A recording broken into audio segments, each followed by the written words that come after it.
گھر بسانا ہر عورت کا خواب ہوتا ہے، لیکن شادی کے اس جوئے میں صرف قسمت کی دنی ہی کامیاب ہو پاتی ہیں، ورنہ تو بدنامی، در بدر کی ٹوکریں ان کی قسمت اور قبر کی مٹی ہی ان کی مقدر ہوتی ہے۔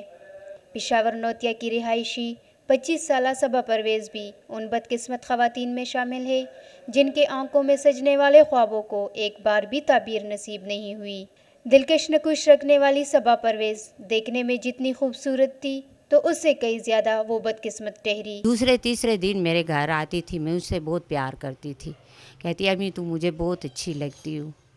بہت پیار کرتی تھی، میری تو بہت اچھی بیٹی تھی۔ 5 بیٹیاں اور بھی ہیں، اس کی طرح نہیں ہے، بس اس کے لیے انصاف مجھے چاہیے کہ میری بیٹی کا کوئی مسئلہ حل ہو جائے، ہمیں کوئی اچھا سا وکیل دو کہ اس کا کیس ہم لڑ سکیں۔ ہم تو یہ چاہتے ہیں کہ ہمیں انصاف ملے۔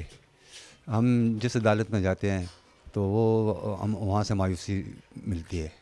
ہمارے ساتھ کوئی ساتھ دینے والا نہیں ہے، نہ مجسٹریٹ نہ کوئی، کہ ہماری حکومت ہماری امداد کرے اور ہمیں کوئی اچھا سا وکیل دے جس سے ہماری بیٹی کا انصاف ہو۔ صبا پرویز کی والدہ کا کہنا ہے کہ اس کی بیٹی کو اظہر یوسف ایڈوکیٹ کی پہلی بیوی نے گھر بلایا تھا اور دونوں میاں بیوی نے مل کر صبا پرویز کو سر پر کلہاڑی کے وار اور پھر گلا دبا کر قتل کیا، اور عدالت میں اب کوئی وکیل بھی ان کا کیس لڑنے کو تیار نہیں۔ بس میری جوان بیٹی مر گئی ہے، ہمیں انصاف چاہیے کہ اس کے لیے انصاف ہو، ہمیں کوئی وکیل اچھا سا دیں کہ ہم اس کے کیس لڑ سکے۔ نہیں لڑتا، کوئی وکیل ہمارا کیس نہیں لیتا ہے،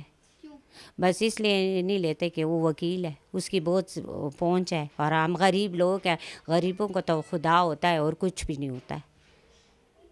تو بس ہم یہی چاہتے ہیں ہماری بیٹی کے لیے انصاف ہو کہ اس کا ہم کیس لڑ سکیں، بس وکیل ہمیں اچھا سا دیں۔ بالکل آپ نے درست فرمایا کہ چونکہ ایک برادری ہے تو اس وجہ سے اگر کسی نے کہا ہو کہ میں اس کے اگینسٹ کیس نہیں لڑتا تو وہ الگ بات ہے، ادروائز آئینی پاکستان میں ایک پروویژن ہے جس میں ہر ملزم کا یہ آئینی حق ہے